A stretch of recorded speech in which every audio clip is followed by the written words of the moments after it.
Hey, it's Prerak, and today we are installing OEM ventilated seats in this 2025 Vortex.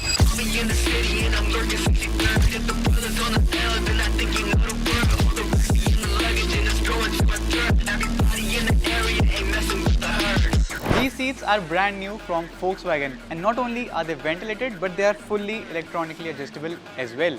But to make ventilation work, we need this button set from a Vortex GT with its connectors and the seat ventilation module with the connector.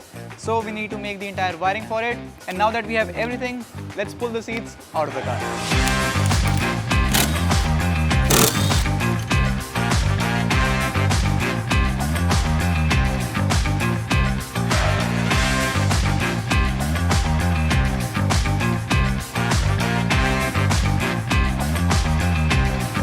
Alright, with the seats out, now it's time to open the necessary trims to lay down the wiring. I think we'll open the center console trims, the trim around the steering and the dorsal trims, and then we'll make the wiring from there. So let's begin and tear down into the trims of this car.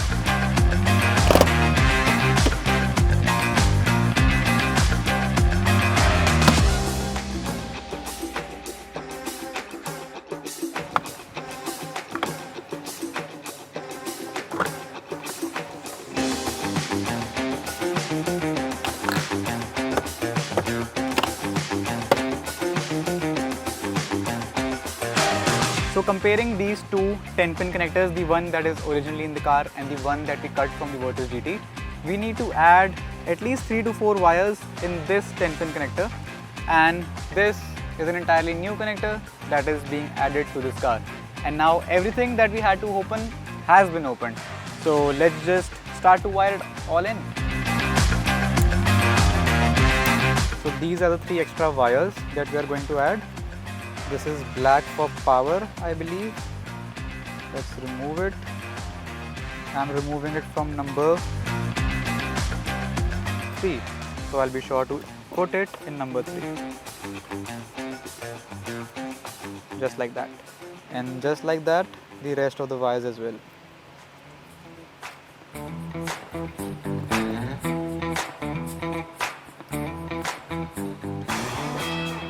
Now these 6 wires from the buttons will go to this module's connector. The module rests on the left hand side of the steering. So I'll just stretch these 6 wires till there, and most of them get connected to this, and then wires branch from this to the seats. So I'll just be wiring now for at least a couple of hours. So let me just finish it up and I'll show you.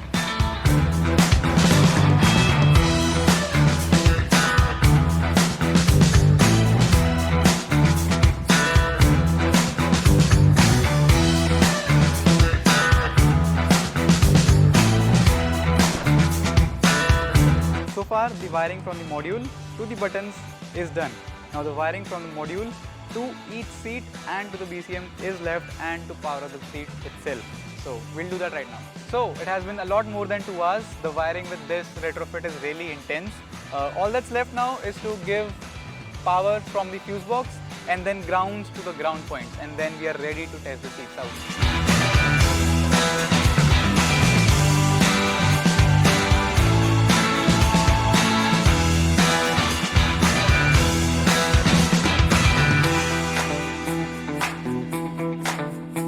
So the wiring was entirely installed, the seats have been put in, everything is roughly in place, and now it's time to test if everything works.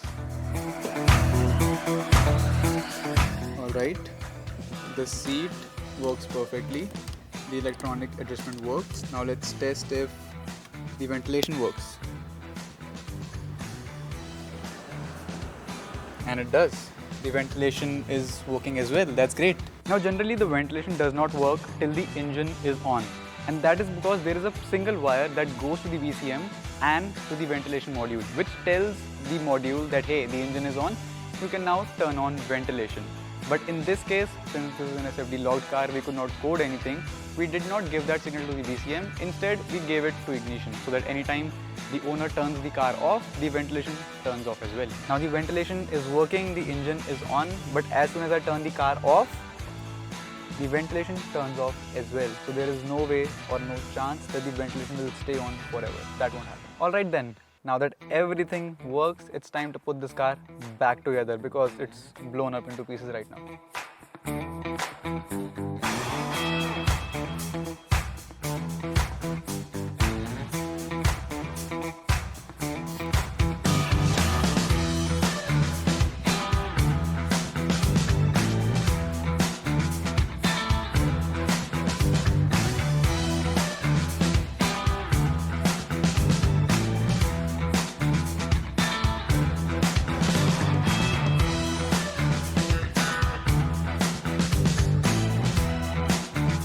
And with that, the entire car is packed, the seats are properly installed.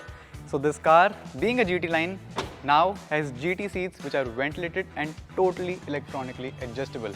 Another feature that is added, that the passenger seat did not have height adjustability. Now it has that too electric. So that is a huge upgrade in terms of drivability. So if you want such things done to your car, reach us out on that itself or Evo Retrofit and Tuning, and we'll be sure to help you out. Thank you so much for watching, and I will see you in the next one. This is so cool, man. Every car should have ventilated seats. Why doesn't every car have it? But anyway, if you want it in your car, you know where to reach us.